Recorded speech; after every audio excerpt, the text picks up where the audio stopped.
শুধু পাহাড়ে না, সারা বাংলাদেশেই ডেভেলপমেন্টের নামে যে ব্যাপক দুর্নীতি হয়েছে, লুটপাট হয়েছে, তা গণ অভ্যুত্থানের সরকার উদ্যোগ নিয়েছে বন্ধ করার এবং কাজগুলি এগিয়ে নিয়ে যাওয়ার। তারই অংশ হিসাবে দেখলেন এখানে আমরা ডিপিএইচ প্রোগ্রামে আসলাম, পাবলিক হেলথের প্রোগ্রামে আসলাম, বর্জ্য ব্যবস্থাপনা, পানি ব্যবস্থাপনার ব্যাপারে পাহাড়ে পানি সংকট আছে, কি করা যায় সেটা নিয়ে আপনাদের সামনে আলোচনা করলাম। এই কাজ এগিয়ে যাবে এবং ইনশাল্লাহ যারা নির্বাচিত হবেন তারা এই ধারাবাহিকতা বজায় রাখবেন। ষড়যন্ত্র যারা করছে তারা মূলত পালিয়ে যাওয়া লোকরা এবং তাদের সঙ্গের দুর্বৃত্তরা করছে।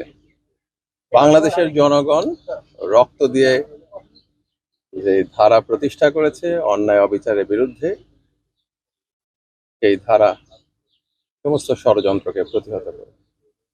বাংলাদেশের জনগণ 12ই ফেব্রুয়ারি গণভোটের পক্ষে অবস্থান নিয়ে এবং তাদের পছন্দের জনপ্রতিনিধি নির্বাচন করে বাংলাদেশের ভবিষ্যৎ নির্ধারণ করে দেবে।